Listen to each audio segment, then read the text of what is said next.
On est donc le 1er juin. Merci Bernard d'avoir accepté cette invitation pour un sujet aussi méconnu que passionnant, je n'en doute pas.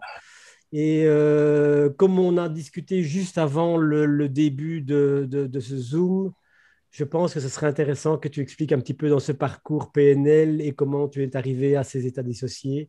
Et après, tu as la Ouais, brique sur le...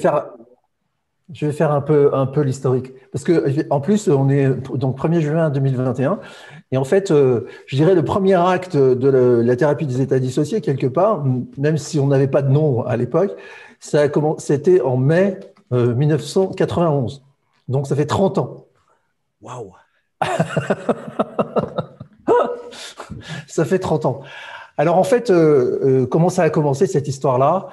Euh, Moi, à la base, j'ai deux casquettes. La première, c'est que j'ai fait une formation assez jeune. J'ai fait une formation en gestalt thérapie. Et puis, à l'issue de la formation, je crois que j'ai même pas terminé la formation parce que je me suis trouvé trop jeune pour exercer. Donc, j'ai dit, bon, je vais aller faire autre chose. Donc, j'ai refait des études d'informatique et pendant 10 ans, ensuite, j'ai été analyste, puis chef de projet dans différentes structures de prestations de services informatiques. Et voilà, jusqu'en 91, en fait, 90-91, où, entre-temps, mon épouse de l'époque a perdu son père qui était alcoolique. Et en fait, elle a décidé d'écrire un bouquin sur après la mort de son père, hein, de toutes les manières de soigner l'alcoolisme, quelque part, hein, de trouver un moyen de soigner l'addiction, enfin bref. Et donc, elle était gestaltiste aussi à la base. Et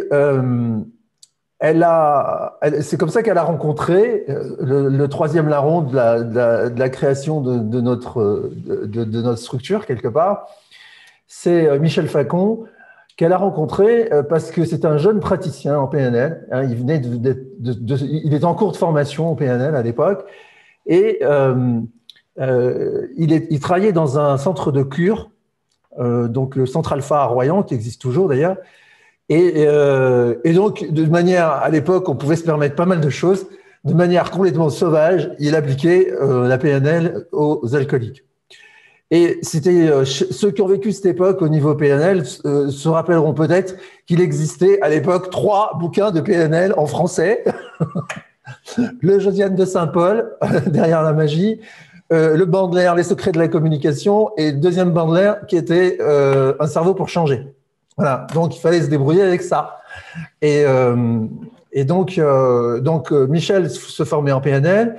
Mon ex-épouse aussi est allée se former ressources en PNL aussi. Et moi, je me suis formé un petit peu plus tard. Et il faut dire que mon premier contact avec la PNL avait été pendant la formation en Gestalt en 82, par là, 81, 82. Et ça m'avait pas impressionné à l'époque. Hein. J'avais trouvé que c'était pas bon, ouais, ouf, voilà. Et c'est Michel Facon qui m'a converti en fait un beau jour, le jour où il m'a expliqué la ligne du temps. J'ai dit ah bah ça oui. Alors là, allons-y, on va aller voir de plus près. Et donc comme lui, il travaillait dans ce centre de cure et il se permettait de tout essayer, quoi. Et il avait lu le livre, maintenant qui est en français, mais à l'époque qui était qu'en anglais, qui était le bouquin Reframing de Bandler et Grinder. Il y a un chapitre dans Reframing où il parle des problèmes d'alcool et comment gérer les problèmes d'alcool. Et donc, c'est fait de manière extrêmement sauvage, avec une désactivation d'encre dantesque, etc. Et donc, on a commencé avec ça. Et en fait, donc, on est devenus amis, Michel, Elisabeth, mon ex-femme, et puis moi-même.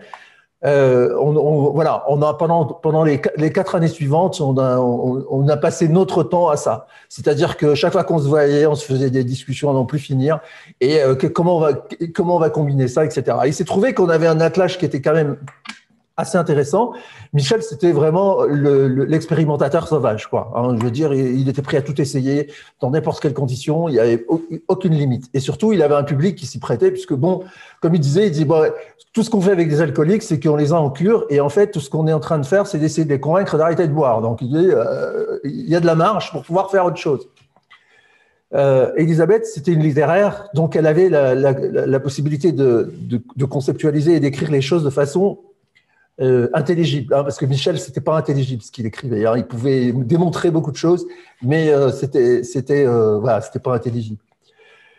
Et moi, j'avais tout le passé informatique, c'est-à-dire la structure. C'est-à-dire de dire, là-dedans, j'aurais dit, il faut mettre de la structure.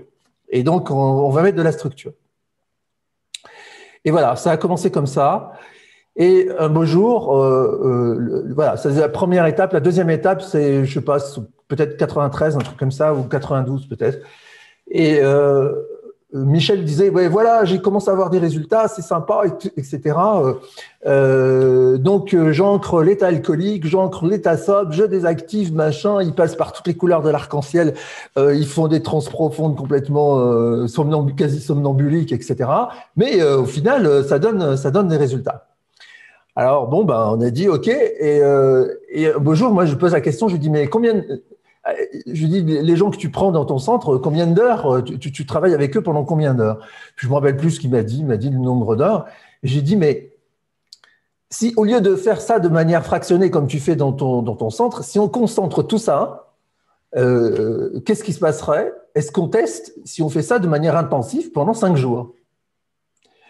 Et c'est comme ça qu'on a lancé des séminaires qu'on a appelés En finir avec l'alcool et que on a démarré ces séminaires-là, mais vraiment comme ça, hein, sur un coup de tête, en disant on va prendre des gens en 5 jours et on va voir si on peut régler le problème, ou du moins les accompagner à régler ce problème, ou les convaincre de régler le problème, ou de leur suggérer de l'aider, de leur suggérer de le régler.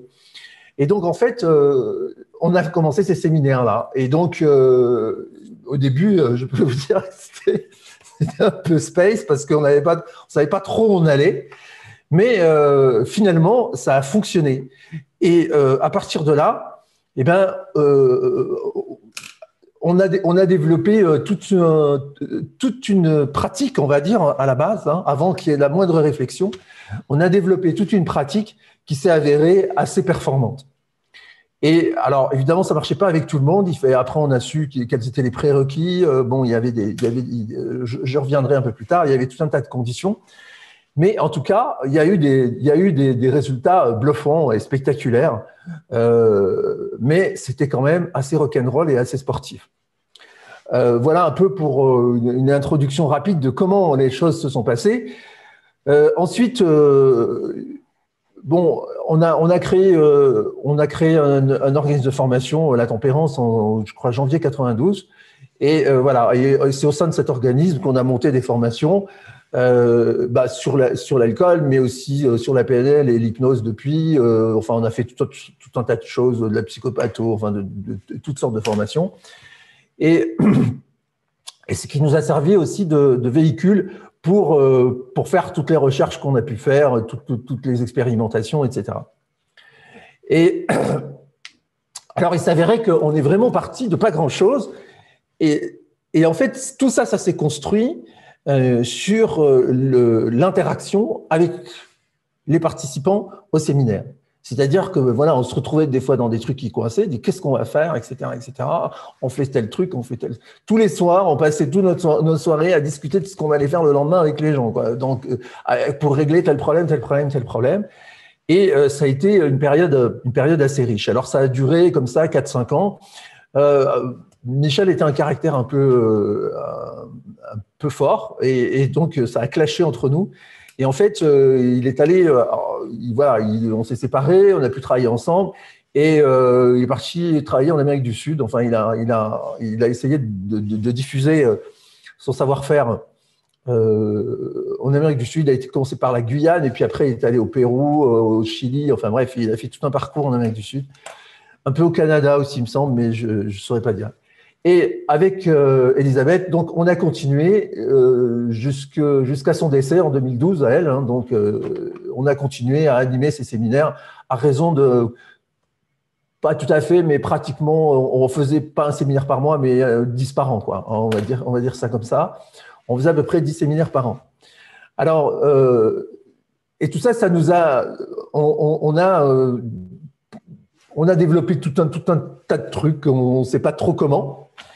Et c'est que récemment, ou en fait, depuis son décès, en fait, que moi je me suis dit, mais va falloir conceptualiser un peu tout ce truc-là et de voir un peu à quel lien on peut faire avec d'autres méthodes, d'autres techniques, etc. Et de voir de quoi il s'agit en fait. Et on a appelé ça donc effectivement thérapie des états dissociés pour une raison simple, c'est qu'effectivement on travaille avec des états dissociés. Qu'est-ce que c'est qu'un état dissocié? Eh ben, il va falloir revenir un peu sur le concept de dissociation parce que c'est un mot fourre-tout qui veut dire pas mal de choses différentes. Et en particulier, bon, en PNL, on sait bien ce qu'il y a associé, dissocié, que quand on est associé, voilà, on n'est pas dissocié et vice-versa, que c'est assez exclusif. Mais si vous voulez, le terme dissociation, ici, il va vouloir dire des quantités d'autres choses. Par exemple, alors moi j'ai une formule pour ça, je dis il n'y a pas d'évolution sans dissociation. Ouais, c'est bizarre, mais vous voyez que si on prend sous l'angle PNL les positions perceptuelles, si vous voulez, à chaque fois qu'on va changer de position, c'est une dissociation de la position précédente et c'est ce qui permet. C'est pas les positions perceptuelles en elles-mêmes qui vont permettre de faire évoluer une situation, mais c'est la dissociation qui s'opère à chaque changement. Et de la même manière, si on regarde dans les stades d'évolution chez l'enfant, quand on passe, si on prend le passage des 6 ans par exemple, donc ça a été étudié par Piaget et compagnie, et donc c'est très très documenté, si vous voulez, où l'enfant à un moment donné, le petit enfant, il se dit je veux plus être petit, je veux devenir grand, et donc il y a un vrai rejet. Si vous voulez, il y a une bascule dans ce passage des 6 ans où on bascule de l'enfant. Alors, Piaget a dénommé ça. Hein, c'est l'enfant de moins de 6 ans, c'est le stade préopératoire, et l'enfant de plus de 6 ans, c'est ce qu'il a appelé l'opératoire concret. Et donc, cognitivement, tout change dans cette bascule. Le fonctionnement n'est plus le même, le type de relation n'est plus le même.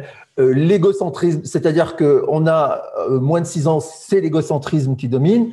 Dans le plus de 6 ans, c'est l'altruisme qui domine. C'est-à-dire que l'enfant acquiert la capacité de se mettre à la place de l'autre, il acquiert la capacité de vouloir s'intégrer dans un système social, etc., ce qu'il n'a pas avant.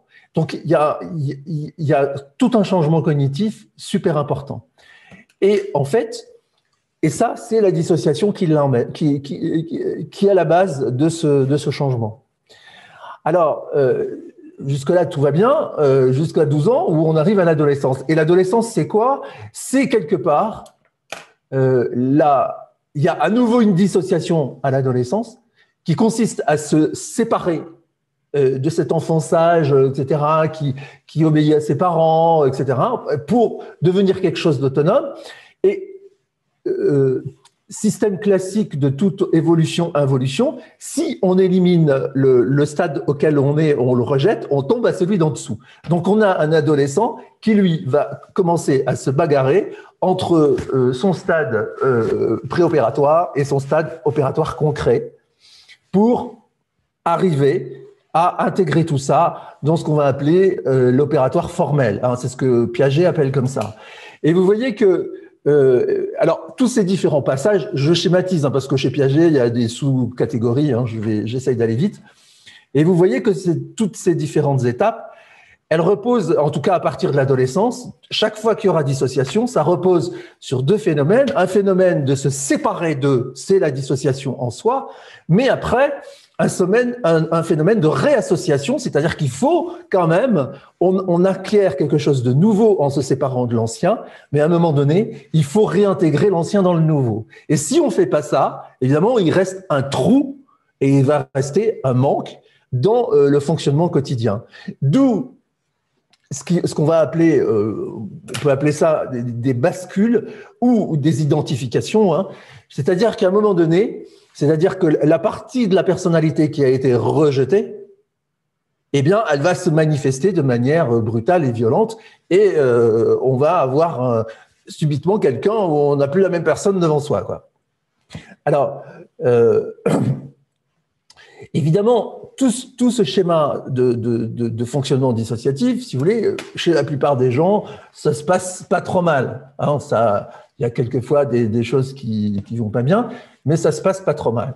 S'il y a des problèmes contextuels, c'est-à-dire que s'il y a un problème éducatif, s'il y a un problème familial, s'il y a des problèmes, je ne sais pas moi, n'importe quoi, des problèmes amoureux, des problèmes de santé, des problèmes d'agression, des problèmes de traumatisme, etc., à ce moment-là, si vous voulez, tous ces problèmes-là vont provoquer eux aussi des formes de dissociation, c'est-à-dire qu'il va y avoir un rejet de la personne victime, un rejet de la part qui a été abusée, etc., etc., et ça va à nouveau, qui est un moyen d'évolution, c'est-à-dire de ne pas supporter la souffrance, etc., et de la mettre à distance.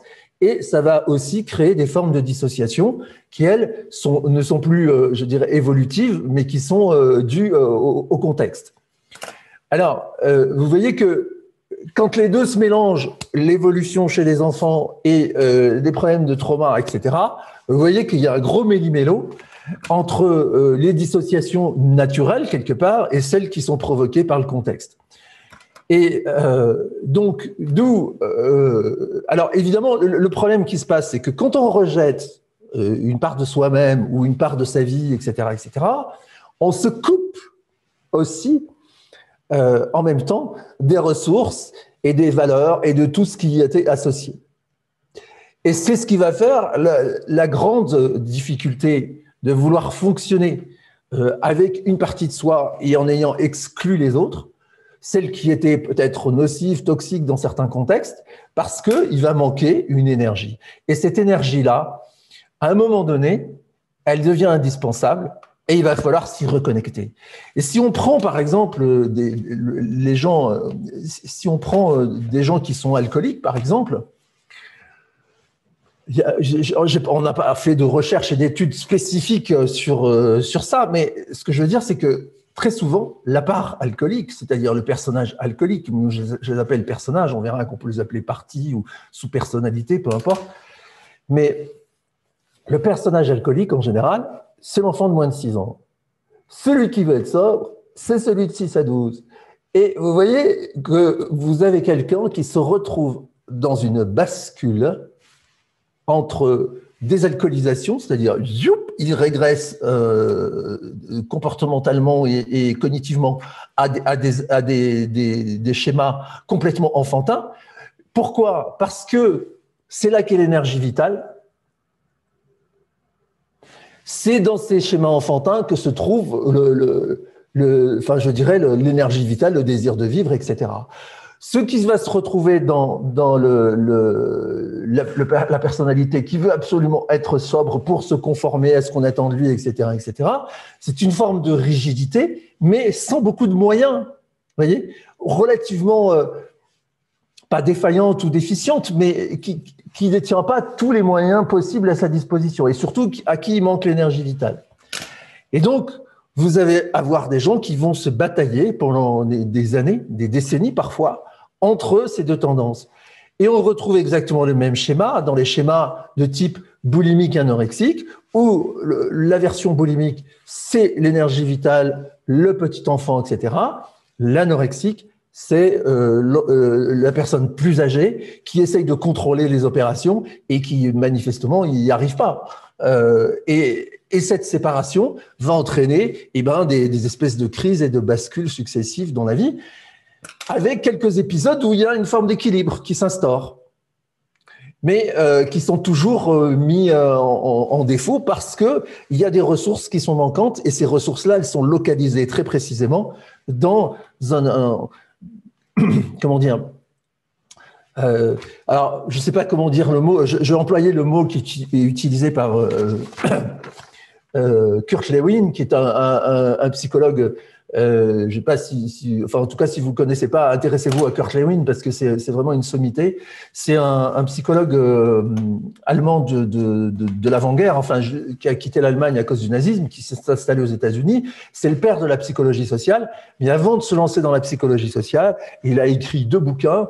Je me rappelle plus du titre du premier, mais le deuxième c'est Topologie psychologique, où il parle de régions psychiques. Et alors, il fait un bouquin complet sur ce qu'il va appeler des régions psychiques et comment on navigue entre diverses régions psychiques, et que ces régions psychiques, elles ont des frontières qui peuvent être aussi bien très poreuses et très souples, etc., comme elles peuvent être extrêmement solides, rigides et imperméables. Et donc, voilà. Et donc, on va dire que à travers ces phénomènes dissociatifs, on navigue dans différentes régions psychiques. Et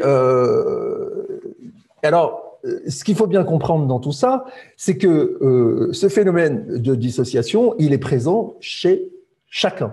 Tout le monde a des régions psychiques différentes qu'il va utiliser, etc., etc. Alors, c'est pas forcément pathologique, évidemment, mais c'est indispensable. Je crois qu'on ne peut pas vivre, on ne pourrait pas évoluer en tant qu'être humain. Enfin, ça, c'est ma croyance quelque part, hein, c'est mon hypothèse, que je pense que l'évolution humaine est impossible sans dissociation. À un moment donné, y compris dans la psychothérapie. Dans la thérapie, quelqu'un qui vient consulter, il dit, quelque part, il dit, voilà, je vis, j'ai ça et ça et ça dans ma vie qui ne va pas, je n'en veux plus, je veux me dissocier de ça, je veux autre chose. Et c'est ça qui fait que finalement, la thérapie des états dissociés, on peut l'utiliser dans l'alcoolisme, la boulimie, les troubles alimentaires, les dépressions, dans n'importe quoi, et on ne sait pas quoi d'autre encore, hein. Donc, c'est on peut l'utiliser pour tout. Et donc, ce système dissociatif, comme je disais, est présent en chacun de nous, et parfois, tout fonctionne bien, sauf que dans certains épisodes contextuels, c'est-à-dire dans certains contextes, on s'est rendu compte que certains contextes étaient en mesure d'activer certaines formes de dissociation pathologique chez les gens, alors qu'il n'y avait jamais eu de pathologie auparavant, si vous voulez. Et donc, ça, c'est... Alors, là, je vais vous laisser le choix. Si vous avez des questions vraiment urgentes par rapport à ce que je viens de dire, on peut y répondre tout de suite. Si ce n'est pas urgent, je passe à la suite, mais autrement, on peut faire une pause maintenant et on peut prendre un flot de questions et de traiter le sujet de la dissociation, si vous voulez des précisions là-dessus. Le micro vous est ouvert. Qui veut poser des questions? Vous pouvez lever la main si vous voulez, comme ça, avant, si vous ne voulez pas ouvrir le micro. Si vous pensez que vous avez des questions. Non. Pas de questions. À mon avis, tu les as déjà tellement éblouis qu'ils n'arrivent plus à dire quoi que ce soit. Continue alors, c'est bon. C'est bon? Bien. Ouais. Et donc, l'aspect contextuel. Alors ça a été notre grande découverte. Au début, on ne s'est pas rendu compte, si vous voulez, je vais vers un truc plus général, toutes les psychothérapies, la plupart des psychothérapies, depuis Freud, jusqu'à, même avant Freud, jusqu'à maintenant, y compris si on prend les exorcismes des pères de l'hypnose, Faria et compagnie, si vous voulez, toutes les psychothérapies fonctionnent sur l'état interne. C'est-à-dire, on va chercher à transformer l'état interne de la personne pour qu'elle puisse modifier son comportement. Or, en travaillant avec des alcooliques, d'abord, et puis tous les autres groupes de personnes qui avaient des grosses difficultés, que ce soit anorexiques, etc., on s'est rendu compte que les déclencheurs étaient dans le contexte.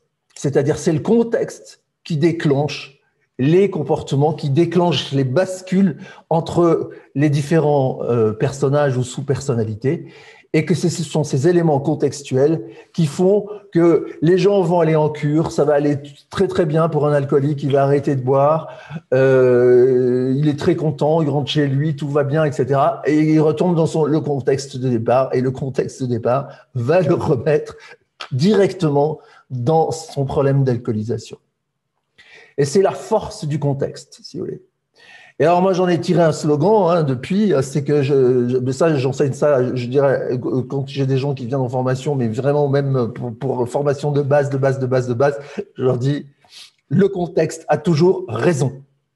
C'est-à-dire que le contexte est toujours l'élément qui prendra le dessus sur l'état interne. Vous pouvez avoir fait tout ce que vous voulez.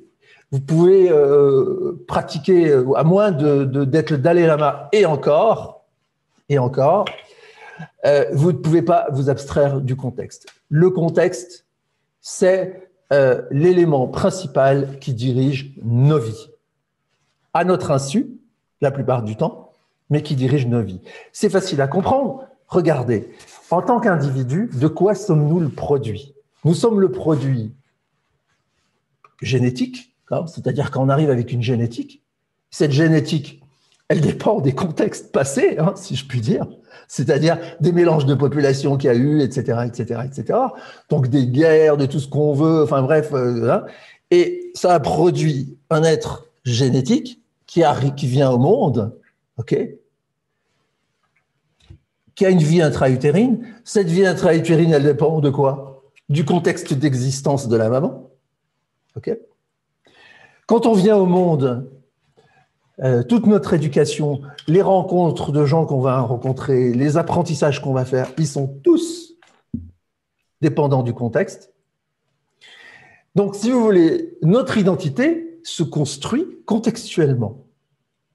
Et donc, on pense, enfin, on peut dire qu'on acquiert, ou on pense acquérir un libre arbitre, on pense qu'on a une possibilité de choisir sa vie, de choisir ses apprentissages, de choisir les gens avec qui on veut vivre, etc., etc. Mais en fait, tout ça est conditionné par le contexte dans lequel on est aujourd'hui et toute la somme des contextes qui l'ont précédé. Alors, quand je parle de contexte, il y a différents cercles.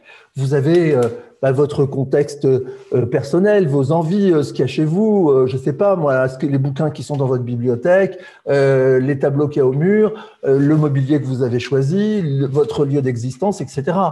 Mais vous avez le contexte, votre contexte amical, c'est-à-dire vos amis, les gens que vous voyez, que vous rencontrez, etc., etc. Le contexte familial, il y a vos parents, si vous les avez encore, il y a vos conjoints, vos enfants, etc., etc., qui créent tout un contexte qui, lui aussi, est là et vous influence en permanence. Donc, si on regarde bien, on s'aperçoit que les différents contextes qui nous environnent sont là et sont sans arrêt en train de déclencher chez nous tout un tas de drivers, mais oui, de déclencheurs qui nous poussent dans des états internes particuliers, si vous voulez.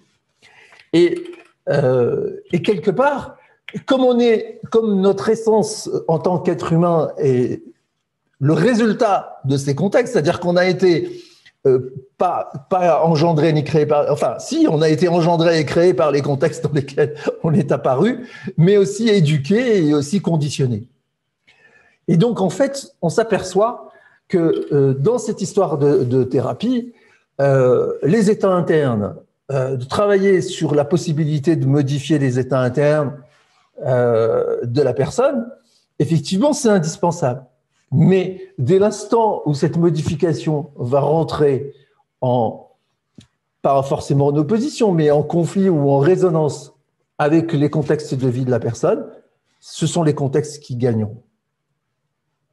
Et en tout cas, dans les addictions, c'est quelque chose qu'on a vérifié des dizaines de fois, quoi. C'est-à-dire, c'est toujours le contexte qui l'emporte. Alors, on s'est dit, mince, va falloir rajouter une corde à notre arc, quoi.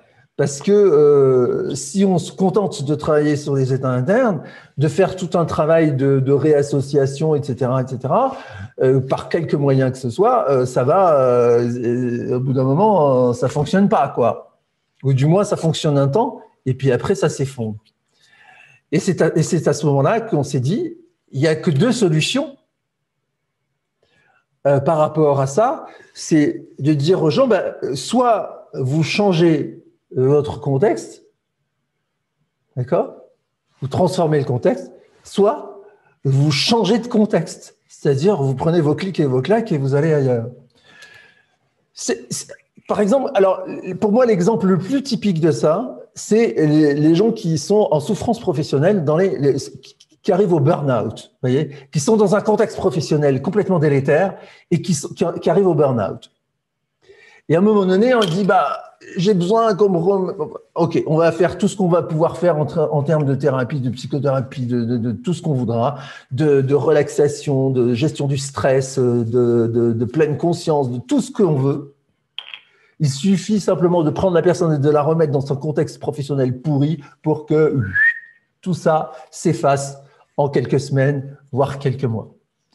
Donc, en fait, dans ce cas-là, on va dire, qu'est-ce qui était possible? Eh bien, pas grand-chose, si ce n'est de changer de contexte, c'est-à-dire aller bosser ailleurs, tout simplement. Alors, évidemment, et là, il y a tous les barrages, notamment en France, où on dit, bah oui, mais quand tu as un boulot, tu le gardes, tu vas pas quitter ton boulot, machin, tu sais pas ce que tu vas retrouver, et puis je voudrais me faire licencier ou avoir comment dirais-je, une rupture conventionnelle, mais je peux pas, mais donc faut que je démissionne. Enfin, vous voyez le micmac. Vous avez le contexte administratif, vous avez le contexte professionnel, vous avez le contexte santé de la personne, etc. Et tout ça, c'est un gros méli-mélo qui fait que si on n'arrive pas à dépioter de tous ces éléments-là et de voir qu'est-ce qui peut changer, qu'est-ce qui peut se transformer, il n'y a pas, quelque part, pas d'espoir. Enfin, je suis désolé de le dire comme ça, mais quelque part, il n'y a pas d'espoir de transformation durable. Et donc, cette transformation durable, en tout cas, je pense que la plupart des gens qui ont connu un burn-out et qui s'en sont sortis par le haut, je dirais, finalement, ils le savent qu'à un moment donné, il a fallu changer, quoi. Il a fallu changer de tout, quoi. Il a fallu changer de boulot, il a fallu changer d'organisation, il a fallu changer de plein de choses. La structure de sa propre vie, il a fallu la changer. Et tout ça, c'est pas des états internes, vous voyez. Les états internes sont le résultat de toutes ces transformations sur les contextes. Et donc, on a été évidemment conduit à travailler sur les contextes et à prendre les gens en leur disant qu'est-ce que vous allez pouvoir changer dans votre contexte de vie, d'accord ? Et on va vous accompagner simultanément à la psychothérapie dissociative. On va vous accompagner dans une sorte de coaching sur la transformation. Quelle transformation vous voulez apporter à votre contexte de vie? Et donc, ça passe par un projet de vie, on examine le projet de vie et on travaille. Et si vous voulez, et on s'est aperçu que quand on fait faire aux gens un projet de vie, c'est-à-dire on leur demande de nous faire un bilan de là où ils en sont sur 8 domaines de l'existence. C'est travail, amour, argent, relations, santé, spiritualité, loisirs, cadre de vie. Je crois que j'ai rien oublié. Et voilà. Et on leur demande là-dessus où est-ce que vous en êtes sur tous ces différents points. Et où est-ce que vous voulez aller? Qui vous voulez devenir sur tous ces points-là? Et après, on fait un plan en leur disant, tous les 5 ans, quelles sont les étapes dans les 5 ans à venir? Parce que un contexte, on ne le change pas comme ça, quoi. C'est un travail. C'est une construction, une reconstruction, une réorganisation. Et donc, pour ça, il faut se pencher dessus et le faire au quotidien, quelque part. Et donc, on a fait faire ce travail-là. Oui, il y a une question?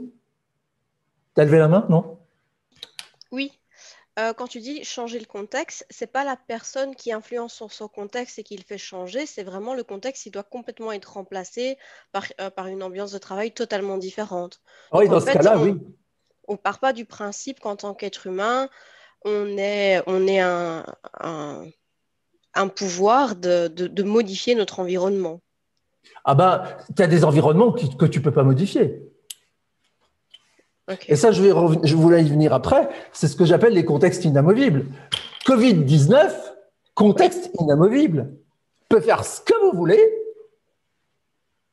vous ne pouvez pas le modifier. Vous voyez? Et ça, c'est terrible.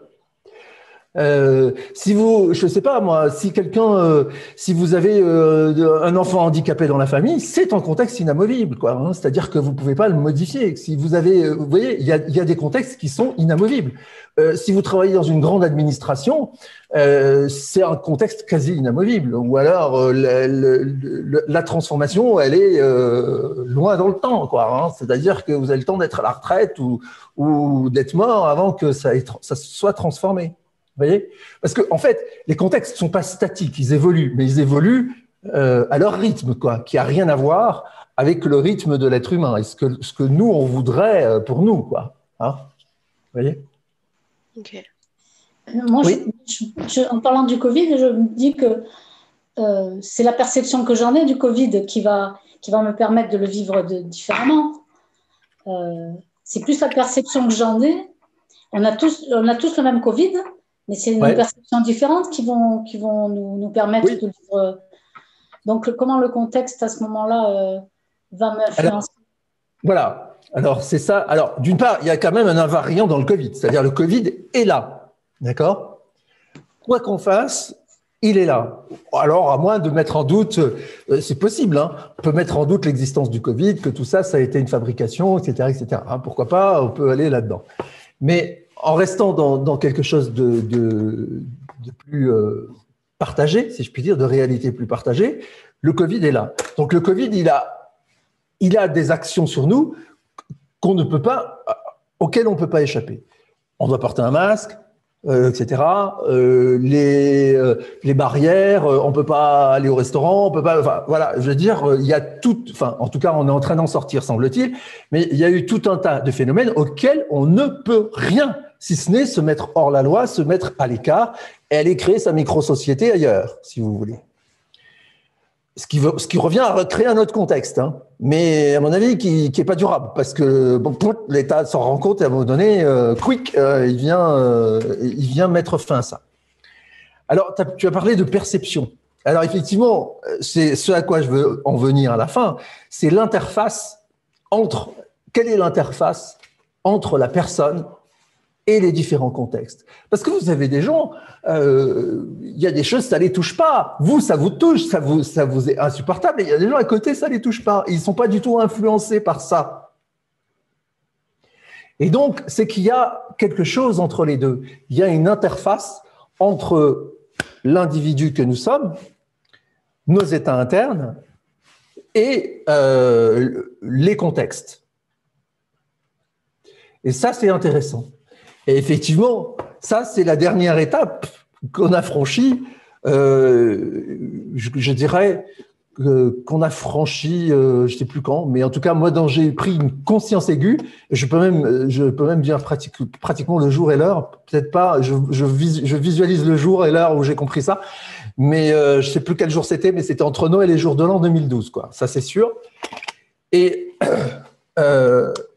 cette interface entre ces contextes, qu'ils soient inamovibles ou pas d'ailleurs, et nous-mêmes, c'est ce que moi j'appelle les systèmes de valeurs. C'est-à-dire, c'est notre système de valeurs qui fait cette interface. Alors, c'est quoi un système de valeurs? C'est la série de valeurs, oui, mais pas que. C'est la série de valeurs qu'on peut identifier chez nous, mais c'est une série de valeurs hiérarchisées. C'est-à-dire que vous avez des valeurs qui arrivent en premier et des valeurs qui arrivent en dernier. Et à partir de ce moment-là, quand on va dire que une sorte, si on pouvait employer le mot d'alignement de la personne, c'est quand la personne a un système de valeurs qui correspond au contexte dans lequel elle évolue, qui lui permet d'évoluer et de s'adapter à la vie dans ces différents contextes, et qui va générer chez elle les états internes qui lui conviennent pour mener sa vie. Si vous voulez. Et donc, ça, alors, évidemment, dit comme ça paraît simple, mais évidemment, on est des individus sociaux. Donc, ça veut dire que dès l'instant où on va venir toucher ou transformer les systèmes de valeurs chez nous ou aider les autres à le faire, si vous voulez, ça va avoir des impacts colossaux dans notre système relationnel par rapport au contexte, mais relationnel aussi par rapport aux uns et aux autres, aux gens de notre entourage, nos conjoints, nos enfants, etc., etc. Et donc, c'est pour ça que c'est quelque chose qu'il faut doser avec doigté, parce que c'est extrêmement délicat. Par contre, le résultat est bluffant, parce que dès l'instant, alors si vous voulez, moi c'est là où j'en viens au final, c'est que je me dis aujourd'hui, c'est que quelque part, comme ça, mais c'est très très difficile à conceptualiser, mais quelque part, je veux dire, il est quasiment possible de faire une forme de psychothérapie qui ne soit uniquement basée que sur les systèmes de valeurs. Dès l'instant où on touche au système de valeurs, on touche à tout le reste, si vous voulez. Et donc, pour rebondir sur une discussion que j'ai eue avec Christian pendant qu'on attendait que ce soit l'heure, où je lui expliquais que que dans mon parcours en PNL, il y a des choses que j'avais passées par-dessus bord.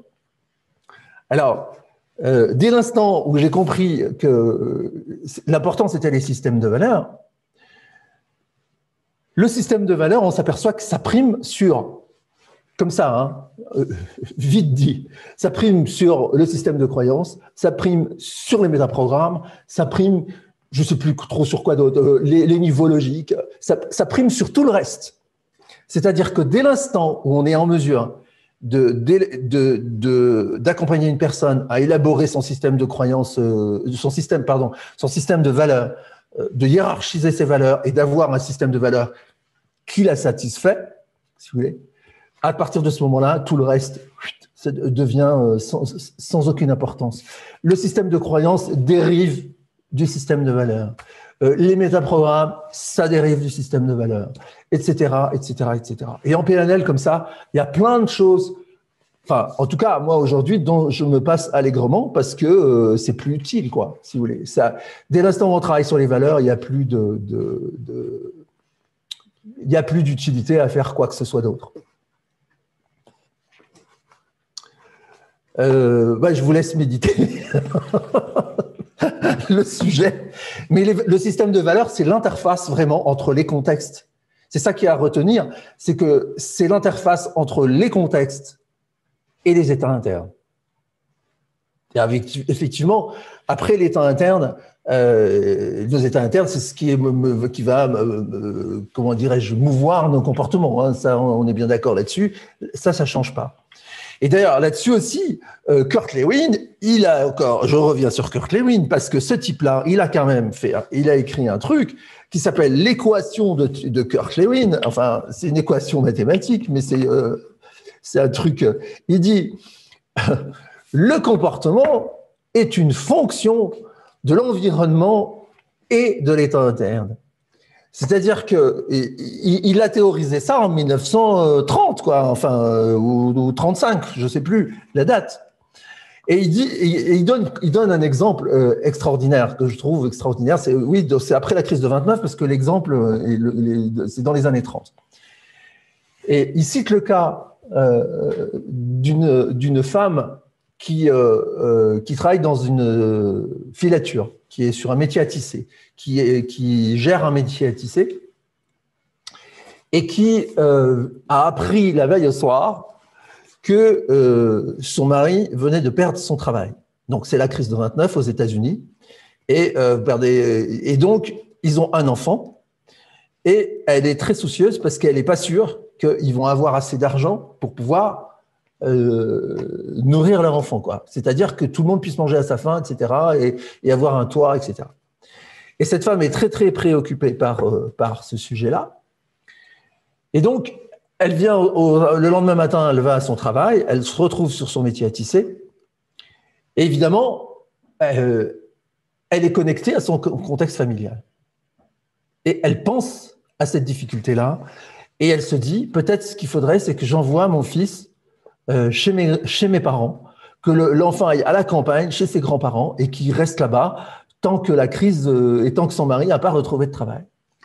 Ce faisant, elle n'est plus connectée à son contexte professionnel et subitement, elle se met à casser son fil de chaîne du métier à tisser, qui est le truc qui met le métier à tisser en panne.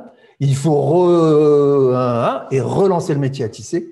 Et elle se met à le casser plusieurs fois. Et si vous voulez, la conclusion de ça, c'est que elle risque du coup de perdre son boulot.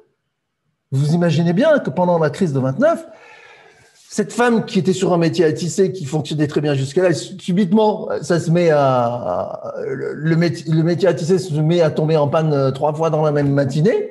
Ça attire l'attention, quoi. Je veux dire, et elle risque de perdre son boulot.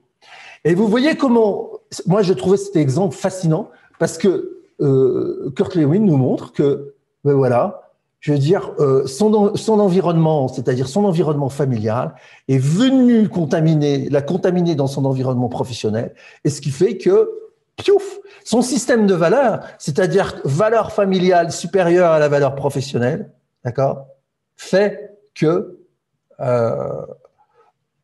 en pensant simplement à ses problèmes familiaux et à comment elle va les résoudre, elle risque de perdre son job et d'aggraver considérablement ses problèmes familiaux. Il en a plein des exemples comme ça, Kurt Lewin, mais je trouve c'est une illustration mais vraiment simple et logique de ce qui se passe, si vous voulez, au quotidien, de façon comment dirais-je évidente, quoi. C'est quoi le psy, c'est-à-dire Kurt Lewin?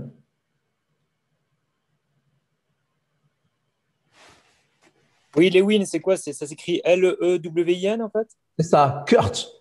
Ah, Kurt. K-U-R-T, Lewin. Okay, ouais, c'est ça, Kurt Lewin, c'est ça. Ah, Kurt Lewin, alors c'est pas facile à lire, hein, je veux dire, c'est un peu ardu. Mais ce gars-là a inventé la psychologie sociale après. Il a laissé tomber tout ça et il s'occupait de psychologie sociale. C'est le père de la psychologie sociale. Voilà. Et donc, alors autre chose que je vais revenir un peu aussi sur la dissociation par rapport à ça, parce que vous voyez bien que aussi cette femme qui est une professionnelle au boulot, celle de Kurt Lewin là, qui est une professionnelle au boulot, elle est dans sa sous-personnalité professionnelle au boulot, puis subitement elle devient maman, quoi. Et c'est une maman et c'est une maman qui cherche à régler son problème familial qui est dans le poste de travail. Et là, ça marche plus, quoi. C'est-à-dire que ça fonctionne plus. C'est-à-dire que l'identification n'est plus la bonne, quoi. On n'est plus identifié, elle est plus identifiée à la bonne personne, quoi. Et donc voilà, tout ça pour revenir un peu aussi sur un autre problème. On a parlé de Kurt Lewin, mais il y a un autre personnage aussi qui est de la même époque. Qui lui aussi lui a pas laissé grand chose comme écrit. Il a écrit un bouquin et qui est paru après sa mort. C'est un psychanalyste, le premier élève de Freud et son dernier, hein, ça a été le dernier fidèle de Freud. Ils étaient d'accord sur rien, ils sont restés amis tout le temps. Et donc, et Kurt Lewin, c'est le précurseur de cette histoire de dissociation. Enfin, non, il y en a d'autres, il y en a plein des précurseurs. Mais si vous voulez, c'est un des précurseurs modernes de cette histoire d'état dissocié, parce que il a mis en évidence, si vous voulez, ce qu'il va appeler une usure du moi, c'est-à-dire une usure de la personnalité, quelque part, par le fait d'être sans arrêt, comme ça, identifié à des états, ce qu'il appelle des états du moi, hein, c'est lui qui a inventé le concept d'état du moi, et à des états du moi différents qui provoquent une usure de la personnalité, une usure du moi, en fait, il dit, hein, mais bon, c'est une usure de la personnalité. Parce que ces identifications-là sont extrêmement, si vous voulez, parce que ça procède aussi, en même temps que vous avez l'identification, vous avez le déni du reste. Et puis après, à nouveau, on se met dans la peau de notre personnalité et on dénie à nouveau, etc., etc. Et donc, il a mis ça en évidence. Lui, il a passé toute sa vie. Paul Federn, c'était un psychiatre et il a passé toute sa vie avec des psychotiques et à pratiquer l'hypnose avec eux et à faire tout un tas d'expérimentations, et notamment sur ses amis, sur ses confrères, sur lui-même, etc., etc., et sur les patients. Et il s'est rendu compte c'est aussi très intéressant parce qu'il s'est rendu compte effectivement de la similarité de fonctionnement entre ces différentes populations, que ce soit des médecins, psychiatres ou autres, que ce soit ses amis, que ce soit les patients. Il a mis en évidence des similarités de fonctionnement, sauf que c'est pas la même intensité, si vous voulez. C'était pas la même intensité. Et évidemment, chez les patients, c'était beaucoup plus intense et avec une usure du moi qui était beaucoup plus importante. Oui. Une petite nuance, Bernard. Tu fais une assimilation différence que tu fais entre associé et identifié, si tu en fais une. Alors, c'est très important, ouais, ça. Ouais,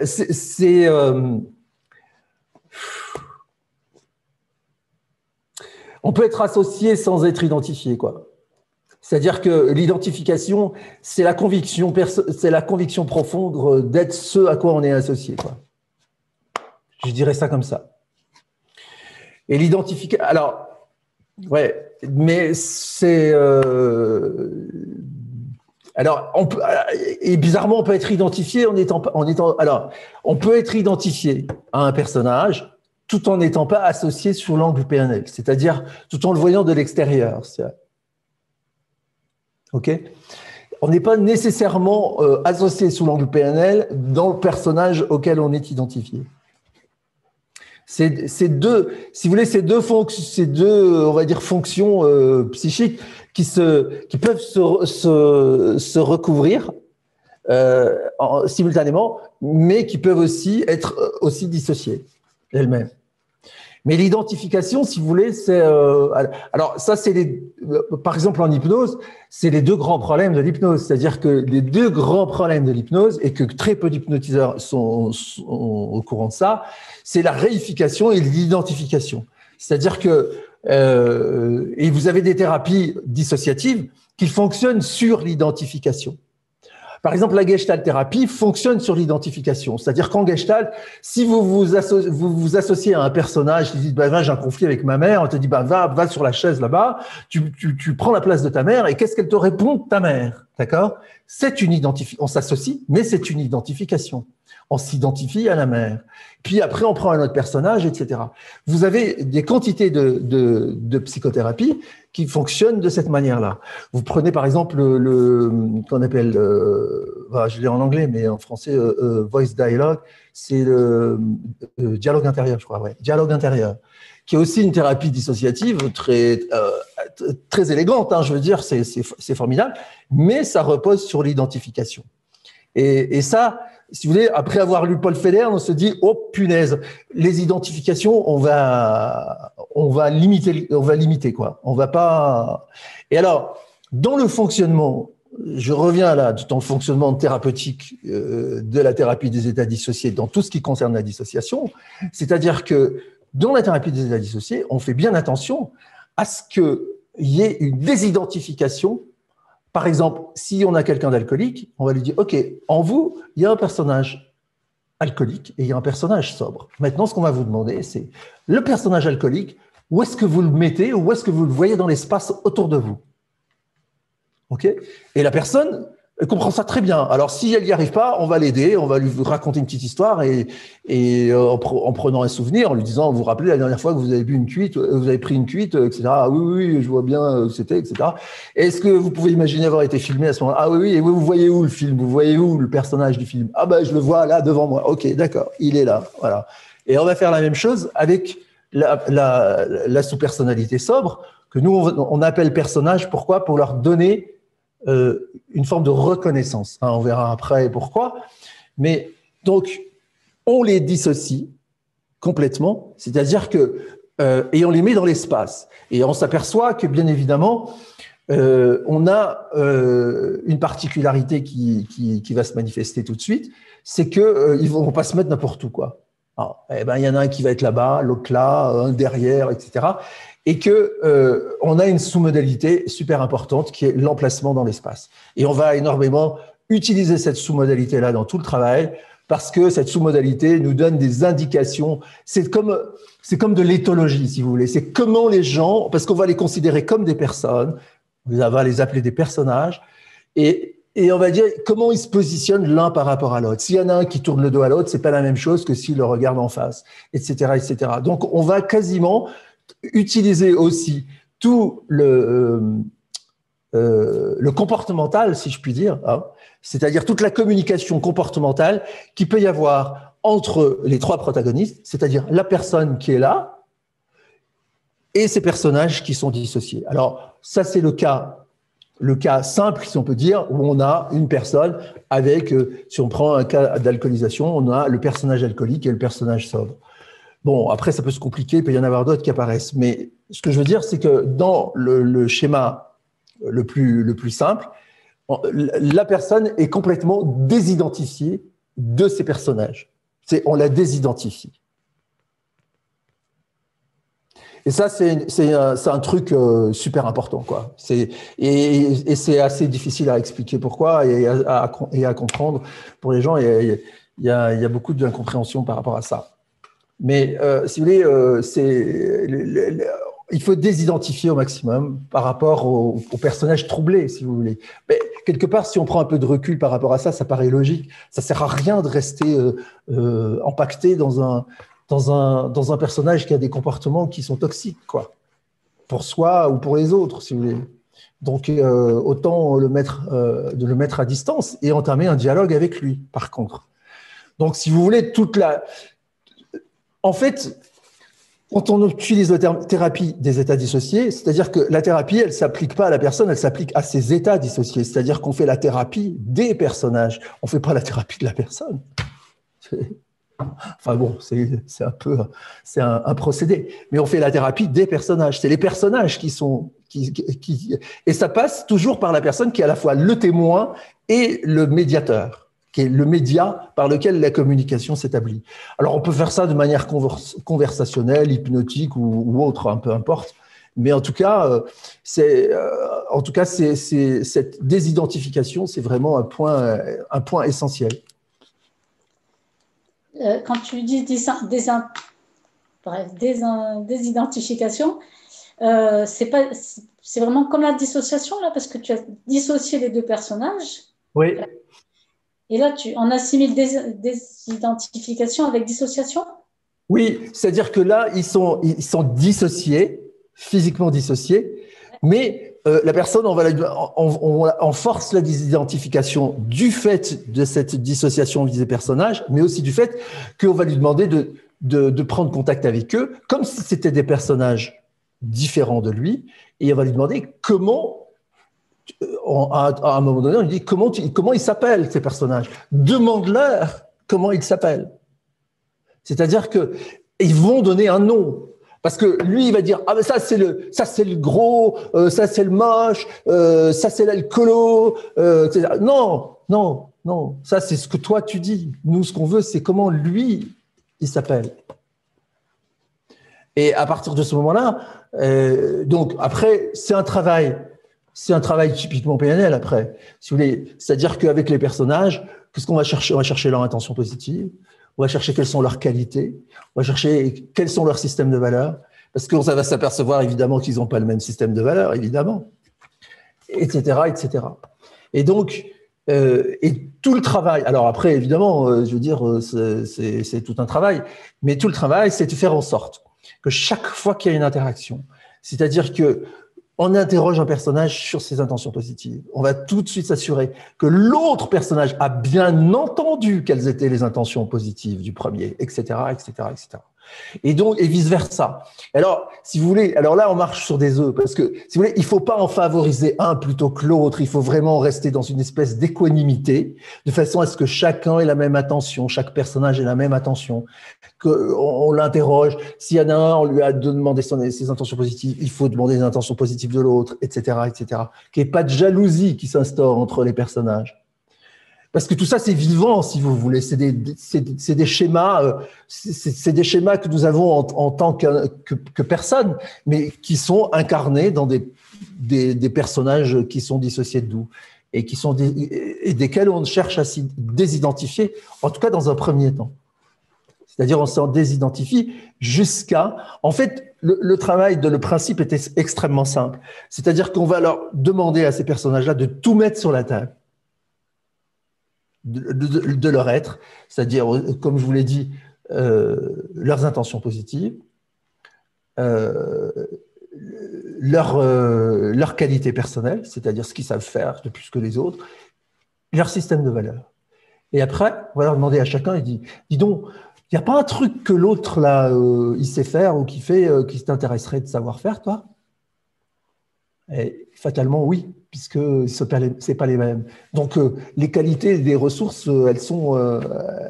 il y en a chez l'autre, quoi, et qu'on n'a pas, que l'un n'a pas et que l'autre a. Et donc, et c'est là qu'on va établir une forme de communication directe entre les personnages en leur demandant, OK, donc… si l'autre était d'accord pour te transmettre cette qualité-là ou ce savoir-faire ou je sais pas quoi, est-ce que tu serais prêt à le prendre et à l'adopter pour toi? Ah ben oui. Et du moment, on va demander à l'autre à quelles conditions il serait d'accord pour te donner ça. Et effectivement, en général, alors évidemment au début, non, mais ça c'est la partie la plus difficile, c'est d'établir la première communication entre les personnages, et on établit cette communication par, moi aux États-Unis, je disais Indian trade, c'est-à-dire le troc, quoi. C'est-à-dire, on s'assied en tailleur autour du feu, on allume le calumet de la paix, on fume un grand coup de calumet de la paix, et puis voilà. Ben moi, je te donne des pointes de flèche. Toi, qu'est-ce que tu me donnes en échange, quoi? Et ben, moi, je te donne mon couteau de chasse. Ok, je t'échange le couteau de chasse contre les pointes de flèche. Et en fait, si vous voulez, ce premier échange, c'est le plus compliqué, si vous voulez. Des fois, il faut des heures pour y parvenir, parce que l'un, il veut pas, ils vont se dénigrer l'un l'autre, ou ils vont pas vouloir. Et donc, il faut vraiment être extrêmement, comment dirais-je, tenace pour, au final, parvenir à cet échange de qualité. Une fois que le premier échange a été fait, c'est bon, c'est terminé, c'est gagné, quoi.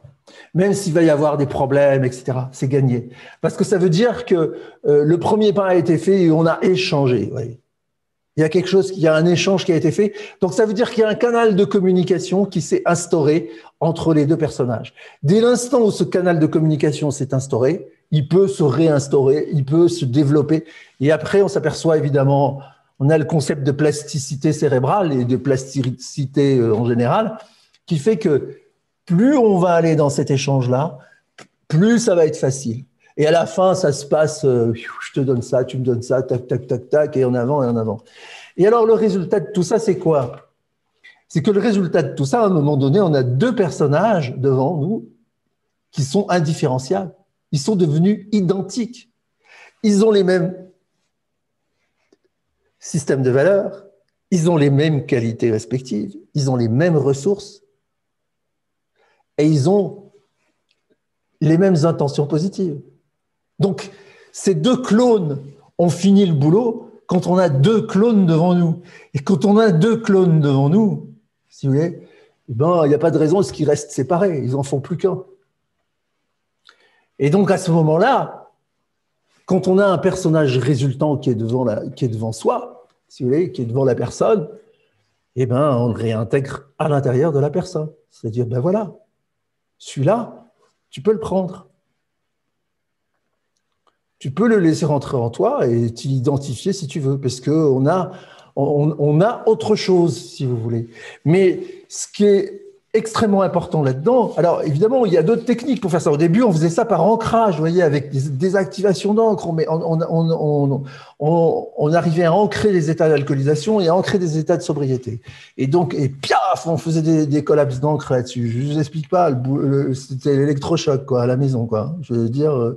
Moi, j'ai des souvenirs de ça, des trucs dantesques, quoi. J'ai vu des gens se tortiller sur la chaise devant, partir dans des transes, dans des comas, même, rentrer les yeux révulsés comme ça, et des trucs invraisemblables. Et ça, c'était l'époque héroïque, quoi. Hein. Donc, on est passé par là, mais on n'a jamais eu d'accident. Sans doute que ce qu'on faisait était aller dans la bonne direction. Et mais aujourd'hui, on fait plus ça, quoi. Enfin, je veux dire, c'est trop violent, quoi. Je veux dire, on fait plus ça. Et donc, on passe par ce côté soft qui passe par l'échange. Et cet échange-là, c'est un échange, voilà, c'est un échange constructif et qui transforme véritablement. Et en fait, la personne, elle va réintégrer un personnage résultant qui va être totalement transformé, qui n'a plus rien à voir ni avec l'un ni avec l'autre. Oui, j'ai une question. Oui. Christine. Juste une question. Est-ce que dans les personnages que la personne va identifier, est-ce qu'on joue de manière intemporelle? C'est-à-dire qu'il peut y avoir un personnage qui est presque d'une autre époque Ouais, tout est possible. Tout est possible. Parce que, si vous voulez, voilà. Alors, tout est possible parce que il y a des phénomènes psychiques ou psychologiques qui sont connus. Si vous voulez, l'introjection, par exemple. On peut avoir un personnage qui est le résultat de l'introjection d'un personnage de la famille, même décédé, même qu'on n'a jamais connu. parce que vous pouvez avoir entendu parler de l'arrière-grand-père ou de l'arrière-grand-mère qui était je sais pas quoi, qui a traversé le Sahara en 1893, ok, et c'est une icône, et on a construit intérieurement une représentation de ce personnage-là. Il a été construit intérieurement. Et cette sorte d'introjection-là peut venir interférer, évidemment, dans le psychisme. Elle a une forme d'autonomie psychique. C'est les régions psychiques de Kurt Lewin. C'est-à-dire qu'elle a une forme d'autonomie, elle a une forme de communication avec le reste, et elle a un avis sur la question, en tout cas. Et donc, on peut avoir ça. On peut avoir des personnages aussi éloignés que ça de la vie quotidienne de la personne. Donc, et évidemment, tout entre les deux, quoi, hein. Oui. Alors, j'aimais bien quand Christine a dit identifier cette personne ou cette partie ou ce personnage. Il m'est venu, j'ai vraiment entendu que lorsqu'on identifie une autre partie, personne, c'est vraiment synonyme de se désidentifier. Le fait d'identifier, c'est vraiment… C'est ça. Crée on l'identifie et on s'en désidentifie. C'est ça. On est d'accord. Et alors, ma question était en fait, tu as dit quelque chose que j'ai trouvé vraiment lourd quelque part, cette partie alcoolique qui est la partie moins de 6 ans, si on suit Piaget, qui contient cette force de vie, et l'autre est plus sobre, etc. Est-ce que c'est possible de concilier des parties aussi différentes et aussi cliniques? Ah ben oui. Alors, je vais peut-être vous surprendre, mais travailler avec des alcooliques, c'est ce qu'il y a… Enfin, dans tout ce que j'ai vu, bon, j'exagère, hein, mais je ne vais pas dire que c'est le plus facile, mais c'est pas le plus difficile, quoi. Les alcooliques, c'est pas le plus difficile, parce que si vous voulez, il y a un côté, comment dire, une fois qu'on a compris le truc, c'est il y a un côté assez simple, quoi, assez simpliste, si vous voulez. Ce qui ne va pas être le cas, par exemple, quand vous allez traiter des dissociations. Par exemple, un truc qui vraiment prend la tête, c'est l'anorexie-boulimie, par exemple. Ça, c'est prise de tête. Vraiment, c'est prise de tête. Vous avez certaines formes d'anorexie, c'est vraiment prise de tête. Vous avez aussi dans des addictions dissociatives aussi sur le jeu. Le jeu aussi, c'est un truc mais incroyable, quoi. Au niveau addiction, c'est difficile parce que si vous voulez, notamment avec des gens jeunes, quoi, des jeunes, des ados qui sont addicts au jeu, que les parents disent mais c'est pas possible, il fait que ça, il passe 15 heures par jour sur son jeu en ligne, quoi. Donc si vous voulez, ils ont une vie en dehors de la vie réelle, quoi. Et donc, ça, c'est très, très, très compliqué parce que il y a en plus les phénomènes contextuels très, très forts. C'est tout son réseau social, il est dans le jeu vidéo, quoi. Donc, vous vous rendez compte, c'est très, très compliqué. Donc, les alcooliques, c'est pas si difficile que ça, hein. Moi, j'ai trouvé, peut-être parce qu'on a commencé par ça, on s'était mis un challenge. Mais moi, j'ai trouvé que c'était plus facile. Je trouve toujours que les alcooliques, c'est plus facile. Vous voyez, par exemple, moi, j'ai eu des difficultés énormes avec des gens qui voulaient… On a travaillé sur l'aspect dissociatif, sur des gens qui voulaient arrêter de fumer. Et je suis tombé sur des difficultés bien plus grandes, sur des histoires d'arrêter de fumer que sur des histoires d'alcool. Moi, je me rappellerai toujours, j'ai eu une cliente comme ça, une femme, qui était venue, qui est venue 2 fois, je crois, mais je ne me rappelle plus, il y avait un contexte particulier. Enfin bref, elle venait elle voulait absolument arrêter de fumer.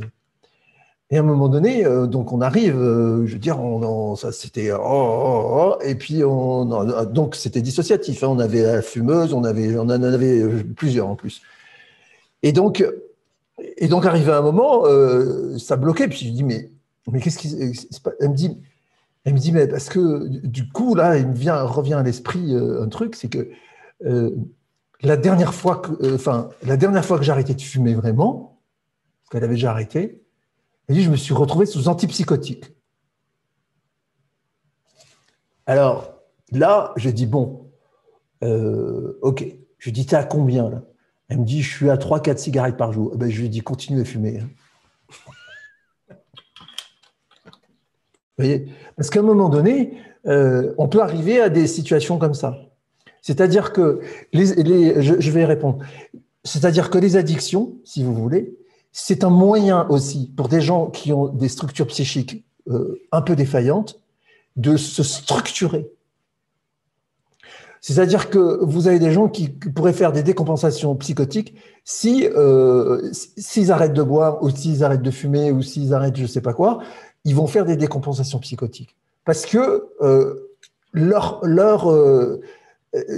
ils se sont servis de l'addiction comme un élément structurant. Et cette femme-là, dans le tabac, c'était exactement ça. Et donc, si on arrête le tabac est un médicament, quoi, pour elle. Il vaut mieux qu'elle continue à fumer. Hein. Ça coûte cher maintenant, mais à l'époque, ça coûtait moins cher que. Puis les antipsychotiques, c'est pas top, quoi, quand même. Il y a d'autres effets secondaires que le tabac. Hein.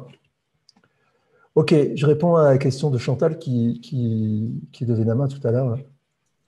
Oui, en fait, c'était par rapport aux dépendances, cette différence qu'on peut faire entre la dépendance physique, donc à la substance même, et la dépendance psychologique, qui va effectivement nécessiter une autre approche. Alors ici, bon, cette dissociation, qui est un peu cette thérapie des différentes parties, là, on va toucher évidemment la psychologie.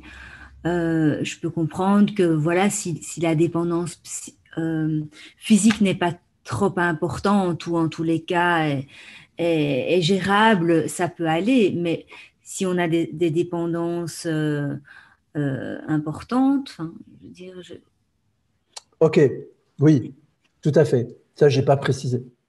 Donc, effectivement, soit on a des gens. Alors, si on va prendre sur l'alcool, parce que l'alcool, c'est vraiment c'est la caricature de tout le système, hein, si vous voulez, c'est-à-dire tous les éléments y sont.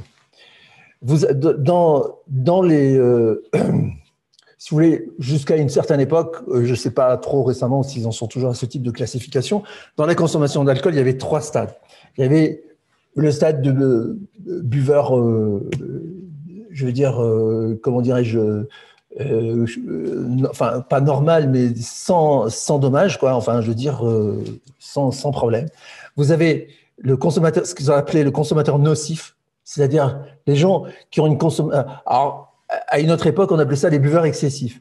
C'est-à-dire, ce sont des gens qui n'étaient pas considérés comme alcooliques, mais qui avaient une consommation nocive. C'est-à-dire, c'est une consommation qui pouvait entraîner une dépendance physique ou des problèmes de cardiaque ou autres à plus ou moins longue échéance.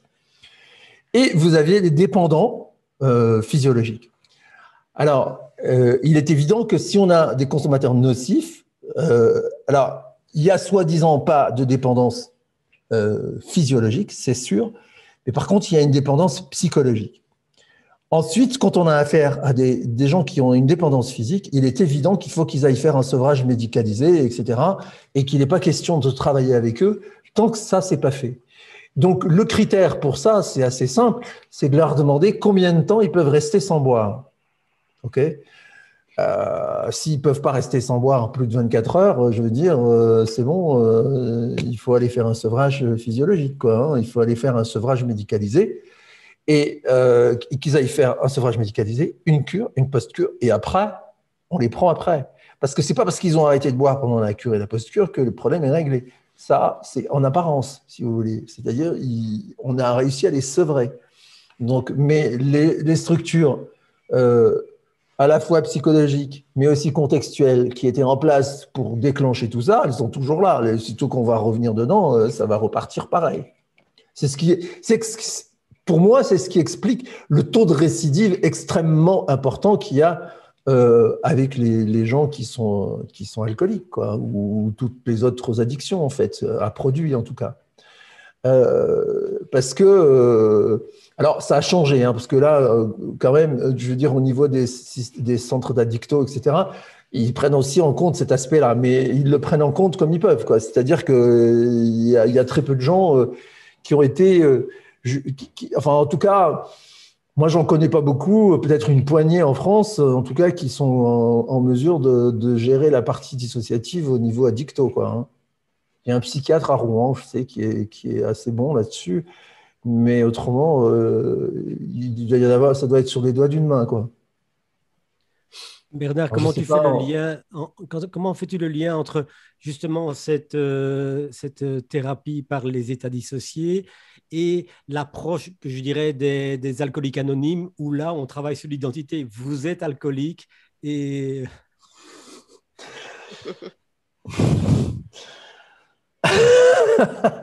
moi, à un moment donné, avec Elisabeth, mon ex-femme, on a été, si vous voulez, quand elle a sorti son bouquin, ça fait du bruit dans le milieu un peu des associations anti-alcooliques. Donc, on a été invité un peu partout à différents congrès d'associations.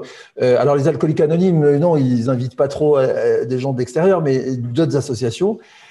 Mais voilà, donc je connais un peu le sujet.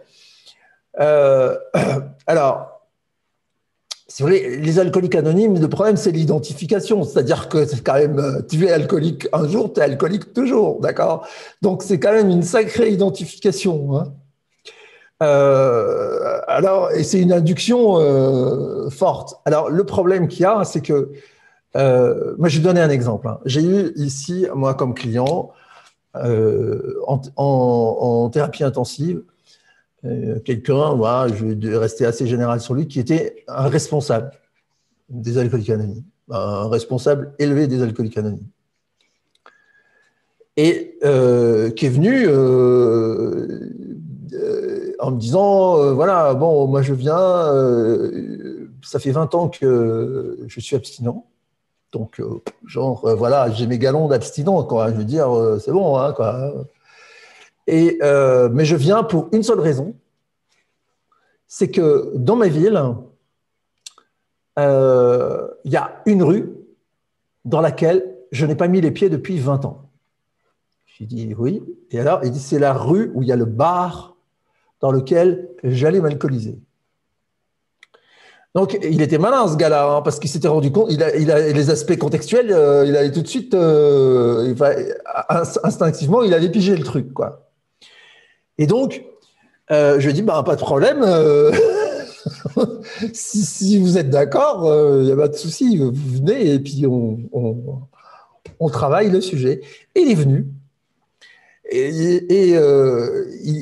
il était curieux aussi en même temps, hein, mais on a fait tout le travail. Et ce type, ça l'a, waouh, ça a été un énorme changement pour lui. Et du coup, hein, il s'est mis à cogiter, hein, et alors il s'est rendu compte que si jamais il se mettait à promouvoir ce type de travail, il devenait hérétique au sein des alcooliques anonymes, si vous voulez. Mais un jour, il m'a écrit une lettre en me disant, écoute, voilà, en fait, je suis allé dans la rue, je suis rentré dans le bar, je me suis assis au comptoir. J'ai pris une menthe à l'eau, j'ai bu ma menthe à l'eau et je suis reparti, ça n'a rien passé du tout, quoi. Je veux dire, mais voilà, ben, je lui dis, bah voilà, l'affaire est terminée. Mais si vous voulez, voilà, c'est-à-dire que ce qui se passe, c'est que si on reprend le concept de Kurt Lewin des régions psychiques, c'est-à-dire que ce que font les alcooliques anonymes, c'est qu'ils créent une frontière étanche entre certaines régions psychiques. C'est-à-dire qu'ils vont étanchéifier la région psychique d'alcoolisation et dans laquelle la personne ne met plus jamais les pieds. Si vous voulez, c'est ça qu'ils font. Alors, ça permet de maintenir la personne en vie. Ça permet d'éviter tout un tas de problèmes annexes à l'alcool, sociaux et compagnie, et familiaux, etc. Mais par contre, si vous voulez, c'est une manière de traiter le problème, mais de pas sans le résoudre jusqu'au fond. Et moi, j'ai eu une femme comme ça avec qui j'ai été en contact pendant assez longtemps, qui était une Américaine et qui était accro à l'héroïne. Et donc, on a beaucoup échangé. Et elle m'a dit un jour, en fait, elle m'a expliqué ce qu'elle avait fait. Alors, c'était une fille qui bossait dans l'électronique. C'était un bon niveau, je pense qu'elle devait être ingénieure en électronique ou un truc comme ça. Et elle me disait, je me suis fabriqué une induction hypnotique qui consistait à aller faire une espèce de voyage à l'intérieur de mon cerveau, dans tous les circuits, etc., de reconnaître les circuits du cerveau qui correspondaient à l'addiction, etc., etc. Et j'ai pris, je sais pas quoi, un laser ou un fer à souder, je sais pas quoi, et j'ai détruit toutes les connexions entre ces circuits et le reste, etc., etc. Et elle me dit, je me suis enregistré ça sur à l'époque, ça devait être des cassettes ou je sais pas, ou je sais pas quoi. Et donc, je me suis passé le truc plusieurs fois. Et voilà. Et à partir de ce moment-là, j'ai cessé de consommer de l'héroïne.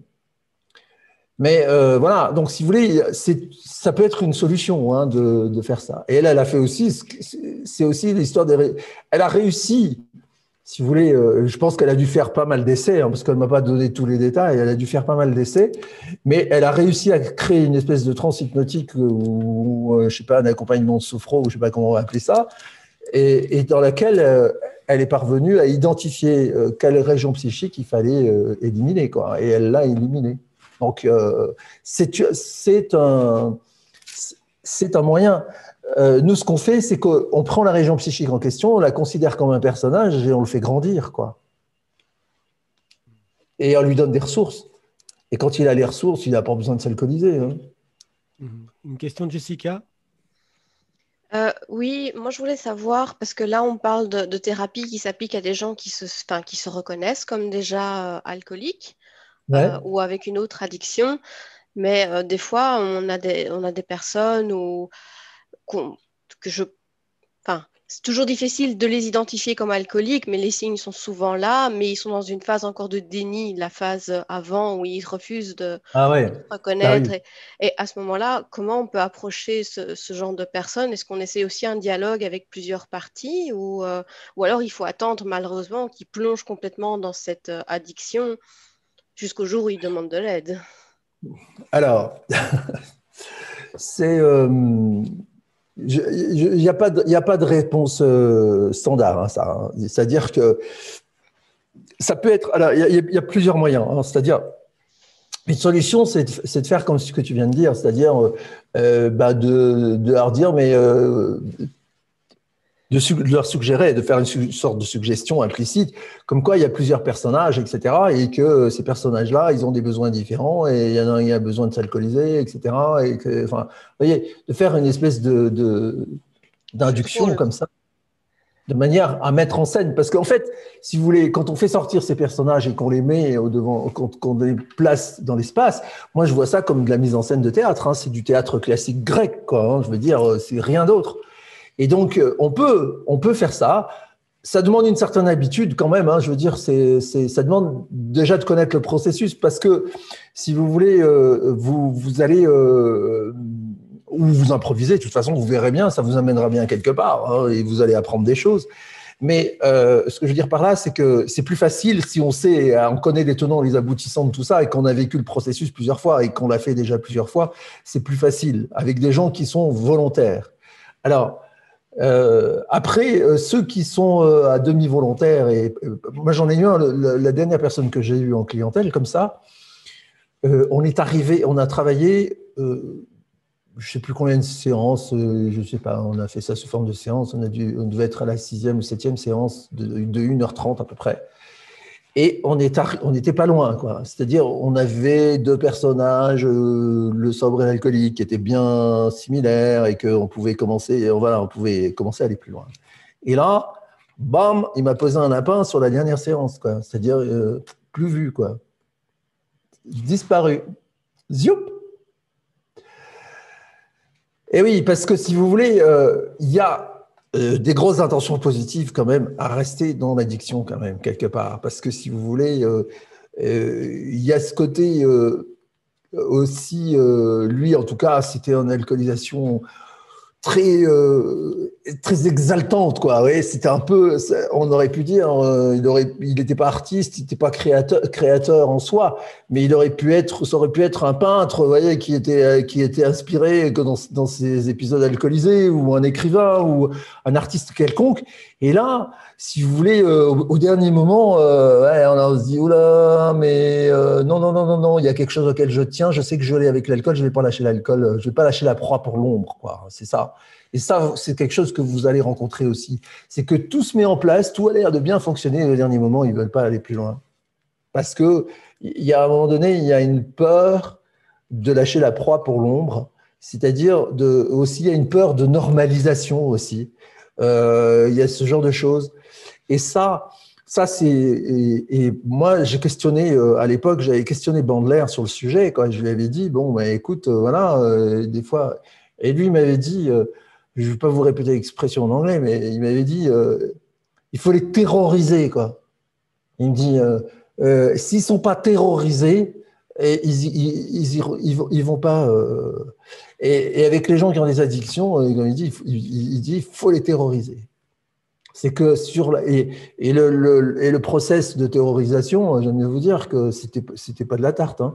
Je veux dire, vous osez pas faire ça à quelqu'un, quoi. Je veux dire, aujourd'hui, moi, je me risquerais pas à faire ça. À l'époque, j'ai eu fait, mais aujourd'hui, je me risquerais pas parce que bon, si vous voulez, on ne sait pas comment ça va être interprété. Si la personne, je veux dire, c'est dément, quoi. C'est-à-dire ce qu'il faisait, c'est qu'il faisait une espèce d'induction hypnotique. Hein. D'ailleurs, c'était une induction hypnotique, c'est une transe négative. C'est-à-dire, il faisait une transe négative à la personne. Il m'a appris comment faire une transe négative, et on dégrade. La personne avance dans le temps, et avec la dégradation. Alors, il fait ça en dissocié. C'est-à-dire qu'il construit la dégradation de la personne de manière dissociée. C'est-à-dire que tu peux voir cette personne-là qui boit, qui ça, nanana, et qui un beau jour est dans le caniveau, etc., etc., et subitement il se retourne et il vomit son sang dans le caniveau, quoi. Ouais. Et là, il associait la personne à ça. Et donc, alors, moi j'ai testé, quoi, je l'ai fait. Punaise. Les gens voulaient. Et alors, il dit, et la question suivante, c'est, est-ce que c'est ça que tu veux? La personne a dit non, c'est pas ça que je veux, quoi. Et là, par contre, là, il faut avoir quelque chose de lui proposer tout de suite, quoi. Mais ce que je veux dire par là, c'est que voilà, il faisait ça. Ce qu'on appelle vraiment, c'est l'inverse de ce qu'on nous enseigne. Hein. Je veux dire, on n'enseigne pas ça à faire ça dans une formation classique. Mais voilà, il disait, c'est ça. Il disait, il faut les terroriser. C'est-à-dire que les gens, ils soient dans un acte dans une position, un état interne de pure terreur qui les oblige à sortir de là, quoi. C'est une version extrême du métaprogramme s'éloigner d'eux. Voilà. Dis Bernard, j'ai une question. À la fin de tes formations, est-ce que tu fais un pot de départ? Oui, moi, il n'y a pas de problème avec ça, si tu veux. Bon, Allô? Allô? Allô? Oui, c'est Jessica qui parle là, c'est ça? Oui. Non, on peut boire des coups, si tu veux. Moi, j'ai pas de problème avec ça. Après, c'est pas l'alcool en soi, voilà, c'est un truc festif, ça peut être un très bon produit. Non, moi, j'ai découvert que ça me convenait pas, hein, récemment, la vache. C'est depuis que je me suis mis Non, mais quand je dis ça me convenait pas, c'est-à-dire c'est pas l'alcoolisation à outrance, hein, c'est un simple verre d'alcool, quoi. Hein. Un simple verre de vin. Hein. Peut-être un verre, encore ça passe, mais deux, non. Et vous savez comment? C'est très simple. Hein. En ce moment, j'ai tendance à pratiquer énormément la cohérence cardiaque. Donc, je fais 1 heure par jour de cohérence cardiaque. Mais ce que je veux dire par là, c'est que si j'ai bu un verre d'alcool, ne serait-ce que la veille, hein, le lendemain matin, c'est pas bon. Hein. La cohérence n'est pas bonne. Hein. C'est-à-dire que ça... Et pourtant, sans avoir eu d'ivresse, quoi. Hein, je veux dire, il n'y a pas eu de voilà, ou je veux dire, ou chez un Belge, de boire une bière, quoi. Hein.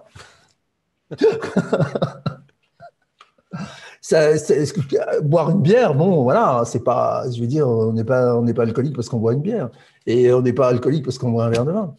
Mais en tout cas, je me suis rendu compte que c'était pas, voilà, c'était, en tout cas, ça va, mais deux, c'est problématique. Enfin, c'est pas que c'est pas problématique en soi, mais ça a un effet sur le cœur, en tout cas, ça c'est sûr.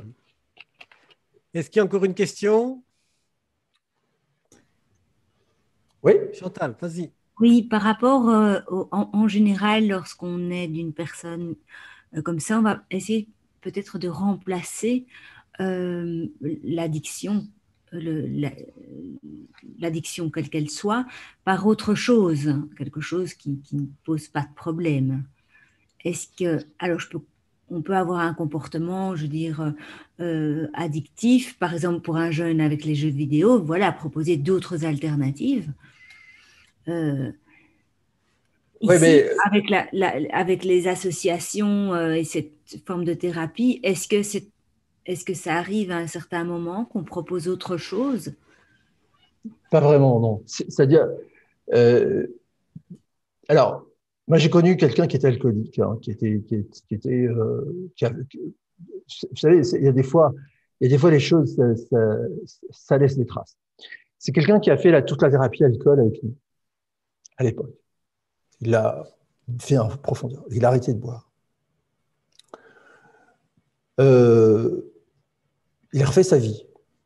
Ah, bon, il y avait des défaillances quand même un peu au départ. Je veux dire, il était un peu, voilà, il y avait pas l'éducation qu'il avait reçue dans sa famille, c'était pas top, etc. Enfin, donc il y avait quand même qu'on appelle ça, c'est pas des défaillances, mais des manques, quoi, on va dire. Bon, mais il a quand même refait sa vie, 40 grammes, mais ça allait pas trop mal. Et puis, donc, il y a eu un événement déstabilisateur là-dedans qui a tout déstabilisé. Et voilà, son couple est parti en vrille. Enfin bon, ce qu'il faisait au niveau boulot, ça n'a plus marché. Enfin, il a perdu son boulot, etc., etc. Donc, tout est parti en vrille.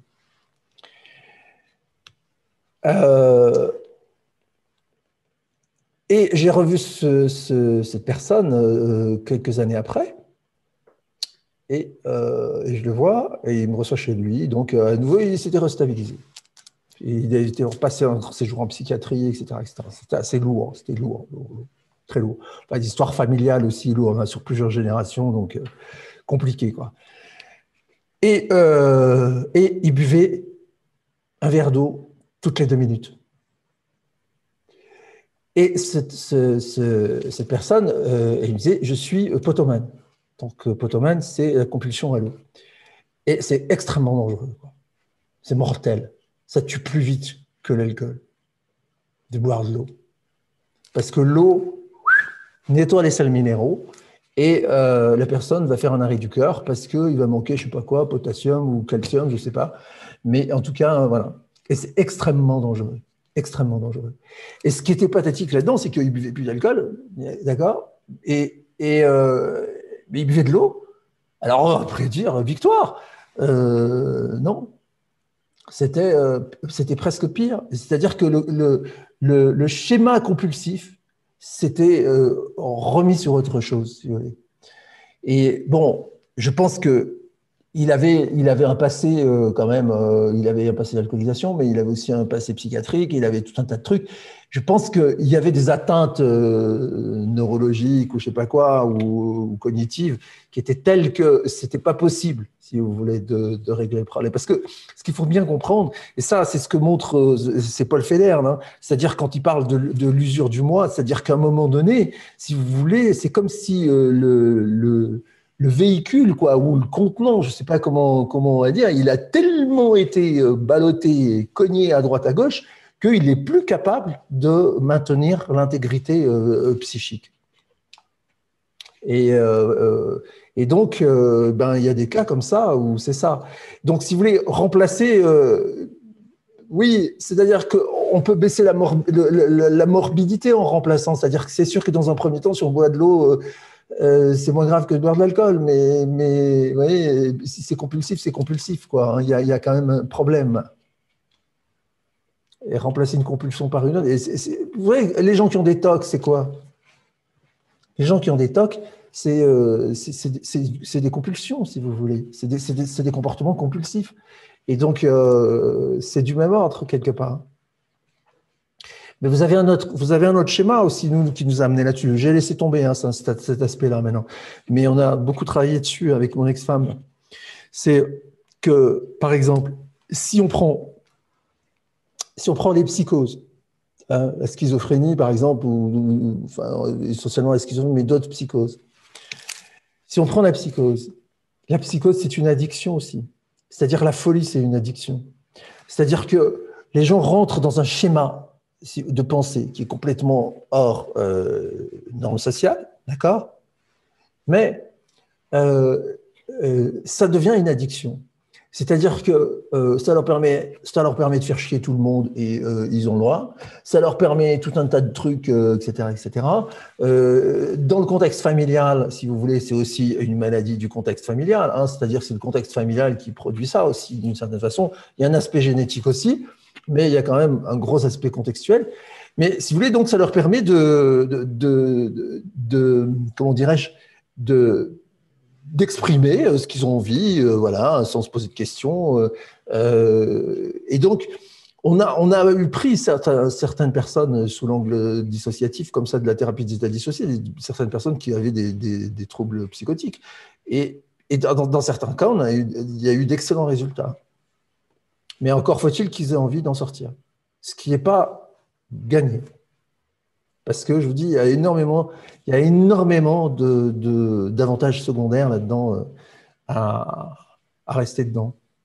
Alors après, ils se plaignent évidemment des effets secondaires des médicaments, etc. Mais voilà. Mais si vous voulez, vous voyez, les choses sont très.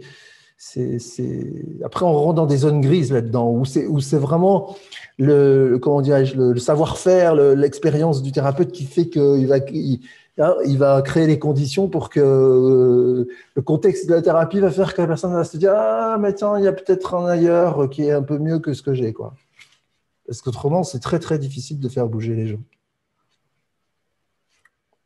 Waouh. Ok, je pense. Est-ce qu'il y a encore une dernière question, peut-être, éventuellement, après tout ce qu'on a entendu et appris, j'imagine. Non, pas de questions immédiates. Il ne faudrait pas qu'on devienne addict aux questions non plus. Hein. Et moi, en tout cas, moi, je suis ébloui. Je suis même un peu ivre d'informations, quelque part. Ah oui, c'est vrai que ça fait beaucoup. Ouais. J'ai synthétisé aussi, hein, si vous voulez. Hein, parce que, si vous voulez, les gens qui viennent se former à ça, on fait ça en 6 jours. Quoi, quand même. Je vous ai fait un résumé en 1h40 d'une formation qui dure 6 jours. Quoi. Ok, ben je pense que tout le monde a pris la mesure de la richesse de ton propos et de tes informations. Je pense que c'est assez éblouissant. Personnellement, je suis enchanté. Il me reste à te remercier, Bernard, pour ce superbe moment passé ensemble à découvrir et de vous remercier aussi d'avoir participé. Et voilà. Merci à tous. Je suis Alors, sur mon petit nuage. Merci beaucoup. Voilà, simplement, je voulais vous dire une dernière chose. C'est que là, c'est super bien tombé cet atelier parce qu'en fait, je suis en train d'écrire et de produire une série de vidéos exactement sur tout ce que je viens de vous raconter. Mais tu as fait déjà une série sur la dissociation en général qui était déjà Oui, j'ai fait une série sur les précurseurs et qui n'est pas finie d'ailleurs. Mais là, je vais faire une série là-dessus, sur tout ça, sur cette synthèse-là de la thérapie des états dissociés, parce que je sais pas, ça m'a pris, je me suis dit, bon, mais attends, je vais faire une pause. Au lieu de continuer à parler des autres, je vais faire une pause sur parler des autres et je vais parler un peu de ce que je fais. Et donc, je pense que ouais, c'est parti pour faire, je sais pas, peut-être 5, 6, 7, 8 vidéos, j'en sais rien. Mais si j'ai bien compris, tu continues de proposer ces formations. Ah oui. Ça continue. Et encore une petite question subsidiaire par rapport aux éditions de la Tempérance. Oui. C'est quoi la situation? Je ne sais pas, je ne connais pas. Oh bah, si tu veux, donc le problème, alors il y a 2 problèmes, c'est qu'il y avait les bouquins des Andreas qui étaient publiés dessus, donc c'est toujours, hein, il n'y a pas de problème, le cœur de l'esprit, la transformation essentielle, je sais plus quoi, les émotions aussi, le truc de Cameron Bandler, là, de Leslie Cameron Bandler. Donc, c'est pas de problème. Donc, avec Conneray, on est toujours en rapport. Donc, voilà. Et donc, on continue à publier, à republier, réimprimer. Après, tous les Bandler, on avait 2 Bandler aussi. On n'a plus le droit de les sortir. Donc, non, pas de précédent. Donc, voilà, ça s'arrête. j'ai pas de projets éditoriaux. Ceux qui sont intéressés. Ah si, je vais vous montrer un truc. 30 secondes. Et voilà, je vais vous montrer ça. Donc c'est un bouquin que j'ai écrit il y a 3-4 ans. Donc je sais pas si vous voyez. Voilà, transpersonnel. Voilà. Donc ça, en fait, c'est un séminaire. J'ai fait ça comme faisaient les anciens en PNL. C'est la transcription d'un séminaire de formation en l'occurrence. De tout ce que je viens de vous dire, c'est d'il y a 4, c'est 2016, je crois. 2016, ouais. C'est de 2016, donc ça fait 5 ans. Donc ça a évolué un peu depuis, mais si ça vous intéresse d'approfondir, vous pouvez. Je pense qu'il y en a plus trop en circulation chez les éditeurs, mais vous pouvez, si vous cherchez le titre, vous allez trouver mon site internet sur lequel il est possible de le commander. Voilà. Il m'en reste encore quelques-uns qui sont pas. Je vais sûrement le réimprimer aussi, mais voilà. Autrement. J'aimerais bien publier un bouquin qui n'est pas publié en français, un bouquin de Claudio Naranjo sur l'énéagramme, qui est une somme extraordinaire. Mais bon, il n'est pas déjà traduit en français. Non. Caractère et neurosis ou un autre? Ah non, un autre, plus récent. Le tout dernier qu'il a écrit, un des tout derniers qu'il a écrit avant sa mort. Mais bon, c'est un gros boulot parce que c'est 600 pages, quoi. Et c'est en espagnol. Super. Écoutez, merci encore 1000 fois, Bernard, pour toutes ces informations. On a passé une excellente soirée. On a énormément appris. Merci à vous. Hein. Je veux une bonne continuation et que ça aille bien avec tout le monde. Merci beaucoup. Merci. Voilà. Et merci à tous. Bonne soirée. Merci, Bernard. Ciao, ciao. Ciao. Merci.